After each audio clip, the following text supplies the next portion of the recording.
5th grade. So I hope you're ready to finish the last 2 lessons of your entire 5th grade math careers. After we do these next 2 lessons, you guys are going to be done officially with 5th grade math after you take your test and do your performance task. But these are the last 2 actual lessons, and then we're going to start our getting ready for 6th grade stuff, which is going to be fun. So today's lesson is a problem-solving lesson. So I'm going to just warn you ahead of time that it's a little tricky, but the good news is we have a live lesson today. So if you want, you can watch this video first and then come to the live lesson if you're still confused. But it's a good day to have a live lesson because this is a little tricky. I'm going to try to make it as easy as possible for you though. So what we're going to do today is we're going to make a table and compare different rectangular prisms that have the same volume. So we're going to do the unlock the problem first. So Adam has 50 1-inch cubes, and each of the cubes measures 1 inch on each edge. So Adam's wondering how many rectangular prisms that each have a different size base he could make with all of these 1-inch cubes.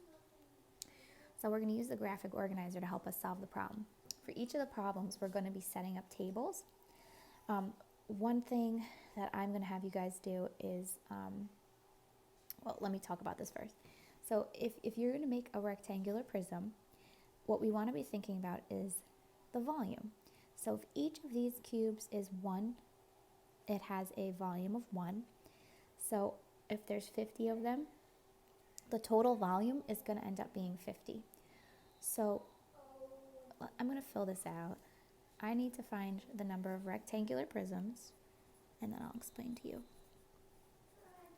That each have a different size base that ends up having a volume of 50.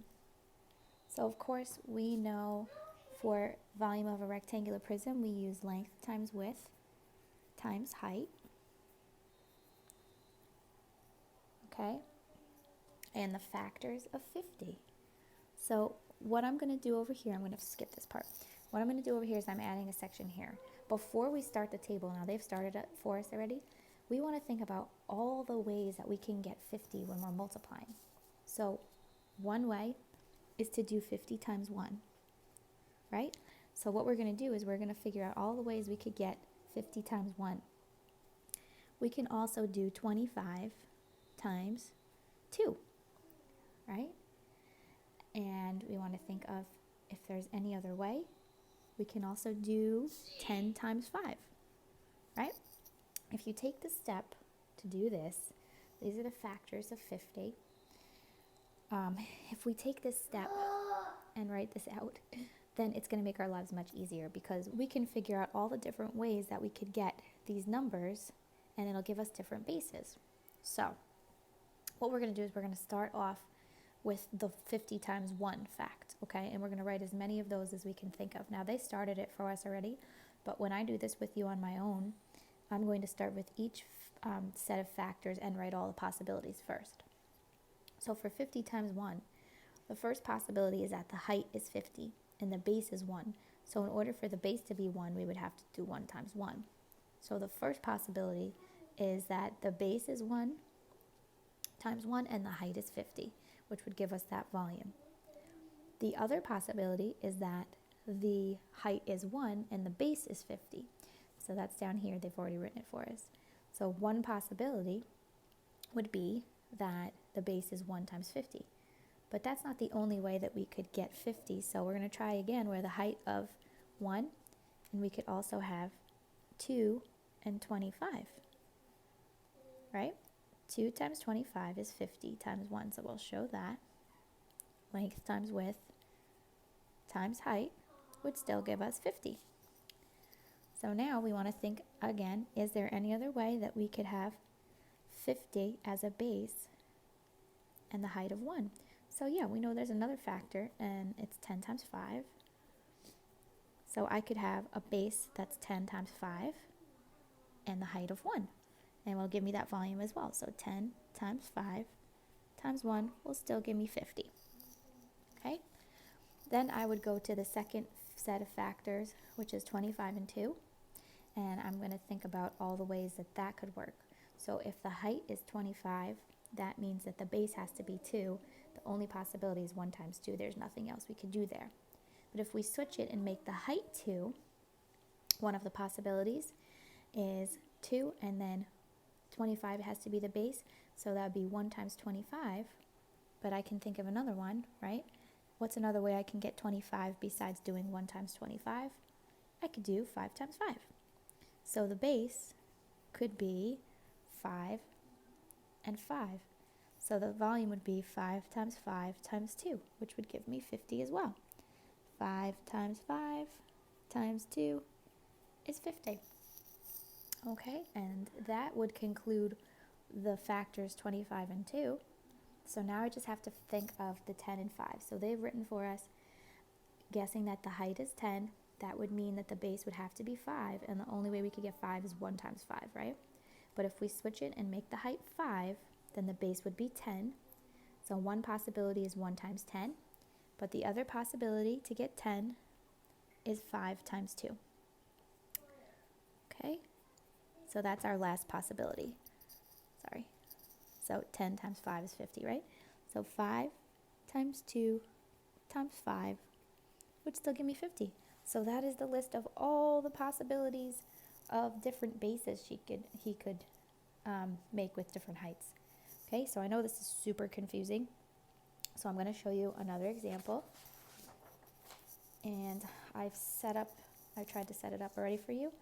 So we're going to look at the try another problem. Mrs. Wilton is planning a rectangular flower box for her front window. She wants the flower box to hold exactly 16 cubic feet of soil. So this is the volume that we want. We want it to equal 16. How many different flower boxes, all with whole number dimensions and a different size base, will hold exactly 16 cubic feet of soil? So I got rid of the graphic organizer that was in the textbook just so I could have my own space here. If you guys are printing out your own notes, then you have this space too, and if not, there's still space in the book. It's just kind of split up. So it's up to you. Listen, cats. I think my cats are mad that we've been home every day. I think they like their freedom when we're gone. So they've been very fresh. Anyway, okay, so I set up my table. I'm going to do the same exact table I used before. I'm going to investigate different ways to make a base and a height with a volume of 16. So before I start, what I want to do is I want to list out the factors of 16. So what are some ways I can get 16? The first way is doing 16 times 1, right? Now, I also know I can get 16 by doing 8 times 2. And finally, I can do 4 times 4. So if I take this step to do this, it's going to make my life much easier because I'm going to be able to set up this table using somewhat of a procedure here. So first, let's assume that the height is 16. Then in order to get the volume of 16, the base has to be 1. So how would I get 1 from a base? How would I get 1 for my area of the base? It would have to be 1 times 1. That's the only possibility, right? It would have to be 1 times 1. So to show that the volume would be 16, it would be 1 times 1 times 16, which is indeed 16. So that's my first possibility. Now, is there any other way to have a height of 16 and a base of 1? No, because all I can do is 1 times 1. So now I'm going to switch it on the same factor, and I'm going to try it with the height of 1. And that means my base will have to equal 16. So now I have to use the factors of 16. One possibility is 16 times 1, right? So that's 16 times 1 times 1, which gives me 16. Now, there's other ways to get 16, so I have to account for those. So with a height of 1, I could also get 16 by doing 8 times 2. Right? So that would be 8 times 2 times 1, which is still 16. And now I'm still not done with that height of 1, because I could also have a height of 1, but my base could be 4 times 4, which still gives me 16. Okay, I hope this is starting to make a little sense. 4 times 4 times 1 is 16. And now there's no other ways to make 16, so we're going to be done with this set of factors and we're going to move to the 8 and 2. Okay? So let's start off assuming that the height is 8. If the height is 8, then my base has to equal 2, and the only way to get 2 would be 2 times 1, or 1 times 2, of course. That's the only possibility. All right, so 2 times 1 times 8. If you did 1 times 2 instead of 2 times 1, that's also fine. Doesn't matter the order, right? Okay, and there's no other way to get 2, so now we're going to switch the height to 2 and see how we could get 8 here instead. So I could get 8 by doing 8 times 1. Okay, so that would be 8 times 1 times 2, which is 16. I'm going to extend this. Okay. But I could also get 8, so I'm going to keep going with the 2. I could also get 8 by doing 4 times 2. Right? So that gives me 4 times 2 times 2, which is still 16. And now I have to ask myself if I'm done now. So my height of 2, only ways to get 8 are 1 times 8 or 4 times 2. So I am now done with this set of factors. So now I'm going to move on to the 4. So if I have a height of 4 and I need a base of 4, I can get 4 by doing 4 times 1, or 1 times 4, whichever way you prefer to write it. So 4 times 1 times 4 gives me 16. And there's one other way to do 4. So if my height is 4, I could have a base of, to get 4, I could also do 2 times 2. Right? And that final one would be 2 times 2 times 4, which is still 16. So that's the total number of ways that we could do this. So I tried to make it as procedural as possible for you guys to show you these examples. So the only thing we're going to do is we're going to count up our possibilities. 1, 2, 3, 4, 5, 6, 7, 8, 9. So there are 9 different flower boxes she could use.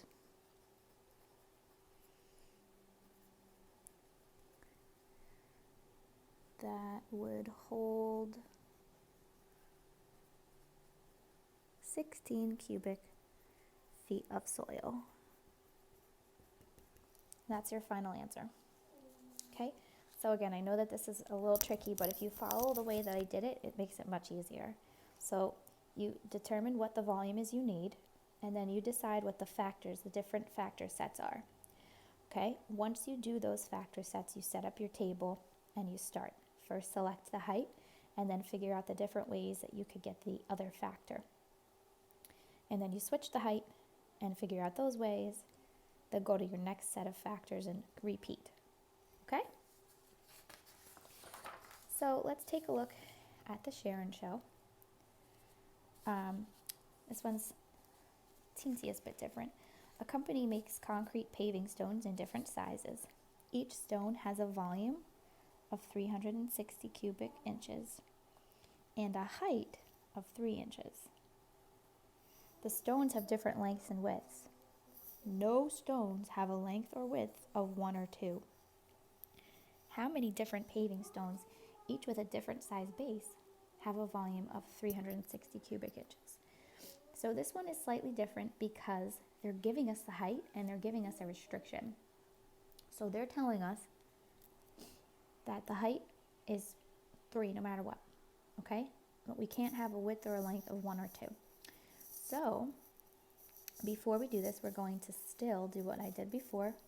The ways to get 360, we have to divide. We're going to divide this by 3 first so that we can figure out what's left over that we have to do. So remember what I've taught you in the past. Pretend like the 0 is not there and do 36 divided by 3, and that's 12, and then add your 0 back on, so 120. So what we're going to be looking for here are the different ways we could make 120 without 1 or 2. Okay, so I know that's a little bit a little trickier. Your homework, I'll tell you right now so you don't get overwhelmed, your homework is not terrible like this, okay? It's a lot easier. So let's look at, okay, now I'll go down here. So we'll use the table just like we did before. So the base and the height is always going to be 3, so we can fill that out, and the volume. So in this case, we want our base to equal 120 degrees because the height's always going to be 3. So let's think about the ways that we can get 120 degrees. Okay, this is a little tricky. So let's see, try to get rid of the 0 and think of it that way first, right? So we could get, we can get 12 by doing 12 and 1, but we're not allowed to use the 1. But if we add the 0, that's 12 times 10, right? So we have 12 and 10. We could also get 12 by doing 6 times 2. So we could do 6 times 20, because we're adding the 0 back on, right? And we can also get 12 by doing 4 times 3. So we could do 4 times 30. Or we could switch that and do 3 times 40. Oh. Oh boy. Okay. And just so you know, I didn't switch the 60 and the 6 and 20 here because that would give me 60 and 2, and they told us we can't have a 2, right? And then there's another one here, 2 more here that you would have to find by using long division. I'm just going to tell you to try to make your lives a little bit easier. We could also do 5 times 24, okay? And we can also do 8 times 15. Okay, so these are all the different ways that we could get 120. Okay, so I'm going to fill out my chart here with all of these facts. So 12 times 10 could be one of the bases. So the volume would be 12 times 10 times 3, which would give me that 360. And 6 times 20 could be one, or 20 times 6, whichever way you like to write it. 6 times 20 times 3. Then 4 times 30 times 3. So 4 times 30 times 3. Then we have the 3 times 40. So 3 times 40 times 3 will also give me 360. And then my 5 times 24 times 3. That's going to also give me 360. And my 8 times 15 times 3. So 8 times 15 times 3 will also give me 360. So the answer here is that there are 6 different paving stones. Okay, they were asking how many different paving stones, each with a different base, have a volume. So the answer would be there are 6 different paving stones.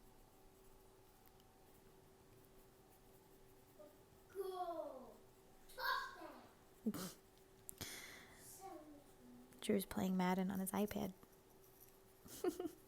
Okay. All right, now I know this one was trickier than the others, but don't worry, they're not tricky like this on the homework. Okay, guys? So that's actually it for today.